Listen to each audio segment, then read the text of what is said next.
इदानीं वेदस्वाध्यायो भविष्यति। अद्य यजुर्वेदस्य षष्ठोऽध्यायस्य चतुर्विंशं मन्त्रस्य स्वाध्यायो भविष्यति। स्वाध्यायमानमन्त्रस्य अग्नेर्वोपन्नगृहस्य इत्येतानि प्रथमानि पदानि सन्ति।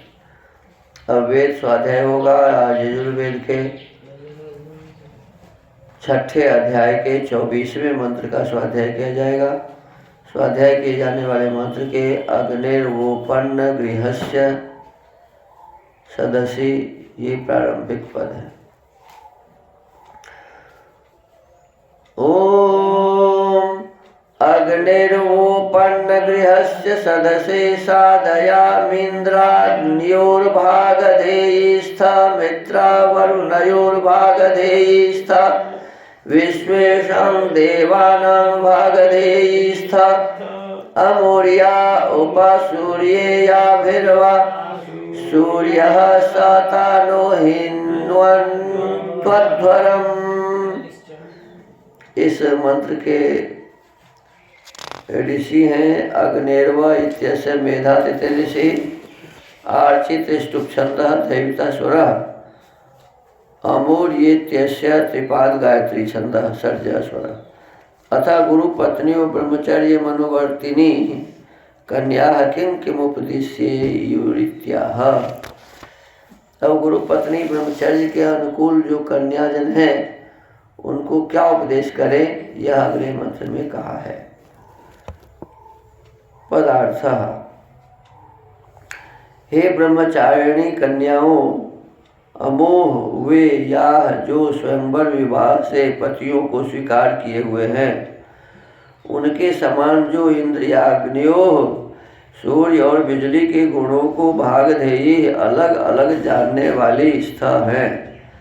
मित्रावरुणयो प्राण और उदान के गुणों को भागधेयी अलग अलग जानने वाले स्थ हैं। विश्वेषाम विद्वान और पृथ्वी आदि पदार्थों के भागधेयी सेवने वाले स्थ हैं।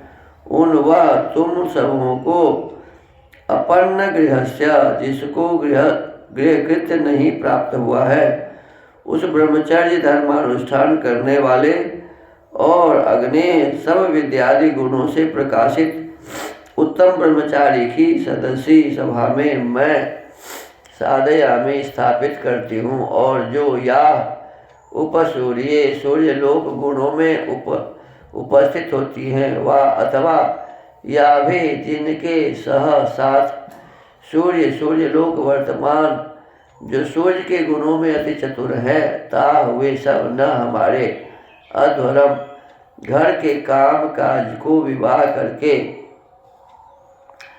हिन्वंतु बढ़ावे। भावार्थ।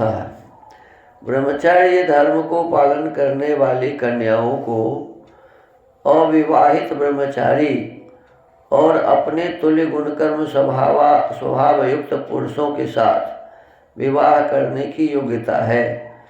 इस हेतु से गुरुजनों की स्त्रियां ब्रह्मचारिणी कन्याओं को वैसा ही उपदेश करें कि जिससे वे अपनी प्रसन्नता के तुल्य पुरुषों के साथ विवाह करके सदा सुखी रहें, और जिसका पति व जिसकी स्त्री मर जाए और संतान की इच्छा हो, वे दोनों नियोग करें, अन्य व्यभिचार आदि कर्म कभी न करें।